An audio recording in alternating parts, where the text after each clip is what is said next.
आज हम बात करेंगे पीएम ट्रिपल एस 2026 में आपका सिलेक्शन पाने के लिए आपको कितना सेफ स्कोर होगा। तो आज हम बात करेंगे सारा वीडियो में कि आपका सेफ स्कोर अगर आपको पाना है, अगर आपको सिर्फ पीएम ट्रिपल एस में सिलेक्शन चाहिए तो आपको कितना सेफ स्कोर होना चाहिए आपका। और प्लस आपको मैंने बहुत से स्टूडेंट्स का देखा सर बहुत ज्यादा टेंशन ले रही है इस बार। तो टेंशन लेने की जरूरत नहीं है sir, as per last year के हिसाब से उतना ज्यादा कट ऑफ नहीं है। हाँ, जो ये रिवाइज जो ये हो चुकी है वापस, जो रैंक आ चुकी है रिवाइज रैंक, तो उससे ज्यादा आपका असर नहीं पड़ा। एक दो 10-15 रैंक की ज्यादा आगे बढ़ी है, तो उतना टेंशन नहीं लेने का जितना बहुत सारे स्टूडेंट जो टेंशन ले रहे हैं। तो मैं आज आपको सेफ स्कोर बताऊंगा जो आपका सिर्फ सिलेक्शन होने, अगर आपका उतना है तो आपका सिलेक्शन हो जाएगा। ओके, तो चलिए समझते हैं फुल डिटेल्स में, और वीडियो स्किप मत कीजिएगा और मत कीजिएगा, ताकि आपको जो फिर बाद में बहुत से डाउट्स होते हैं, तो इसलिए मैं आज बता रहा हूँ। ओके, तो प्लस मैंने एक वर्ड पहले बनाई है, उसमें मैं आपको दिखा दूंगा सारा कुछ। ओके, तो चलिए समझते हैं फुल डिटेल्स में। तो पहले समझते हैं कि पीएम प्लस में सिलेक्शन कैसे होता है। तो पीएम प्लस में सिलेक्शन 12 मार्क्स और कैटेगरी के बेसिस पर होता है। तो आपका 12 परसेंटेज आपकी मेरिट पोजीशन डिसाइड करता है, और आपकी कैटेगरी रैंक डिसाइड करती है कि आप कौन से कॉलेज के लिए एलिजिबल हो। ओके, तो और याद रखो कि कैटेगरी रैंक जो है ओवरऑल रैंक से ज्यादा इंपॉर्टेंट है, क्योंकि सीट एलोकेशन कैटेगरी रैंक पर ही होता है, ये बात याद रखें। ओके, तो दोस्तों जैसे मैं आपको बता रहा हूँ कि अपना ओवरऑल रैंक भी देखो और कैटेगरी रैंक दोनों आपको देखना पड़ेगा, ये जरूरी है। देखिए लास्ट ईयर के हिसाब से मैं आपको बताता हूँ। देखिए लास्ट ईयर क्या हुआ कि आपको मैं आपको बता रहा हूँ। लास्ट ईयर में क्या होता है, ये जो सारा डिपेंड होता है, ये सारा होता है आपकी प्रेफरेंस, जो आपकी प्रेफरेंस रखी होती है ना कॉलेज की, उस पर डिपेंड करता है। तो आपकी जब प्रेफरेंस होती है तो उस पर डिपेंड बहुत बहुत ज्यादा करता है। मैंने लास्ट ईयर ऐसे स्टूडेंट्स को सिलेक्शन कराया है जिनकी 70% जनरल में थी। ओके, उनकी 70% जनरल में थी, उनकी सिलेक्शन हो गई।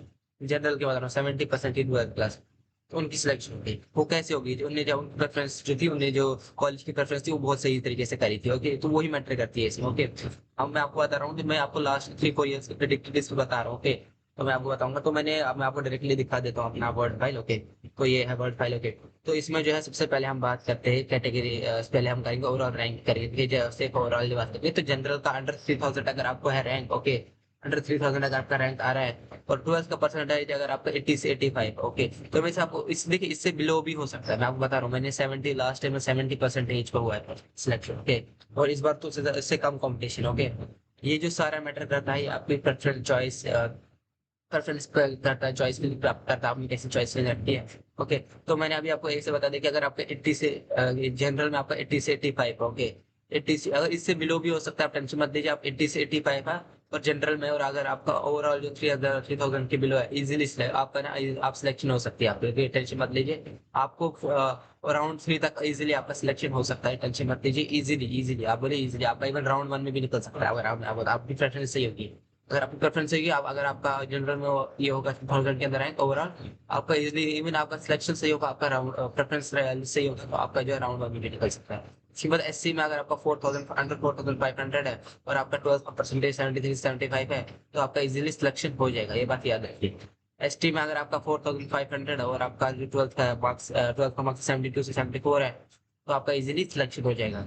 उसके बाद अगर ओबीसी एससी बीसी में अगर आपका 3000 अंडर 3700 के बिलो है, ओके, और आपका 78 से 80% है, तो आपका इजीली इजीली सिलेक्शन हो जाएगा। उसके बाद आरबीए का, जैसे मैं आपको बता रहा हूँ, आरबीए का अगर आपको अंडर 3700 सेम है, और अगर आपका 78 से 80% के बिलो है, आपका इजीली से इजीली सिलेक्शन हो जाएगा, ये बात याद रहे। देखिए ये जो सारा मैटर करता है, मैं आपको बताऊं, प्रेफरेंसेस बहुत बहुत ज्यादा मैटर करती है। देखो आप बोलते हैं सर हम ऐसे ही बोल रहे हैं, क्लास के साथ 3-4 साल से मैं कंटिन्यूस स्टूडेंट्स को बता रहा हूँ, और ऐसे ही होता है। देखिए इजीली आपका सिलेक्शन हो जाएगा अगर आपका जो है प्रेफरेंस सही होगा, अगर आपके कॉलेज होंगे मल्टीपल होंगे, आप एक दो कॉलेज चूज करके, आप 5 कॉलेज या 10 कॉलेज चूज करके, फिर आप ये आपकी जो ये जो रिस्क है बहुत ज्यादा बढ़ जाता है। तो इसलिए मैं बताता हूँ, मैंने पिछली बार हर बार ये बोल चुका हूँ मैं हर बार, कि अपना जो कॉलेज है, अपना जो कॉलेज है वो ज्यादा ज्यादा ऐड करो, ताकि आपके चांसेस ज्यादा बढ़ जाए।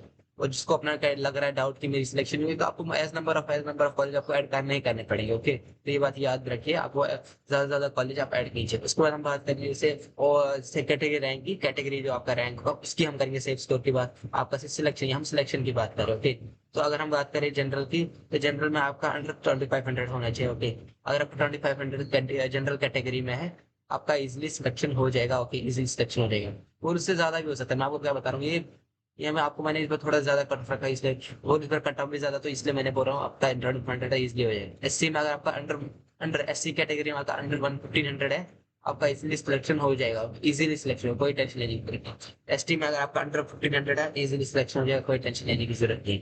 उसके बाद ओबीसी एससी बीसी में अगर आपका अंडर 1200 है, इजीली सिलेक्शन हो जाएगा, कोई टेंशन लेने की जरूरत नहीं। और आरबीए में अगर आपका अंडर 1200 है तो इजीली सिलेक्शन हो जाएगा, इसमें कोई टेंशन लेने की नहीं है। आपको देखिए, अब मैं क्या बता रहा हूँ आपको।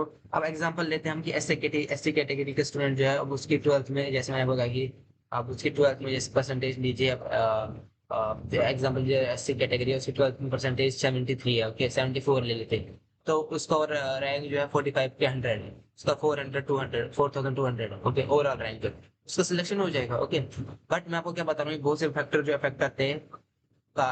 आपने सीयूटी दिया है, देखिए सीयूटी दिया, कुछ सम एक्सटेंट मैटर करता है। आपने नीट दिया, आपने जेई दिया है, आपका जो कॉलेज प्रेफरेंस तो 100% मैटर करती है। आपने कितने कितने नंबर ऑफ कॉलेज कितने ऐड किए, वो भी मैटर करता है, ओके। तो ये पीएम ट्रिपल, ये जो मैंने आपको बता दिया, ये पीएम ट्रिपल एस का सिलेक्शन रहता था, रैंक भी मैंने आपको बता दी। और अपना स्कोर और रैंक जो आप इसमें देख लीजिए, आप अगर इसके अंडर आ रहे तो आपका इजीली सिलेक्शन हो जाएगा, तो इजीली सिलेक्शन हो जाएगा, ये टेंशन नहीं है। इसमें अगर आप कितने परसेंटेज आ रहे हैं, आपका इजीली सिलेक्शन हो जाएगा, तो टेंशन लेने की कोई जरूरत नहीं है। और अगर आपको वीडियो अच्छी लगी तो लाइक कीजिए, कमेंट कीजिए, शेयर कीजिए, सब्सक्राइब कीजिए। और बताइए आपको क्या क्या डाउट्स है, और बताइए कि आपको कौन से डाउट्स लग रहे हो, मैं क्लियर आउट करूंगा। और टारगेट रखते हैं 10 के व्यूज का, अगर 10 के व्यूज क्लियर हो जाए तो मैं और वीडियो बनाऊंगा। Thank you.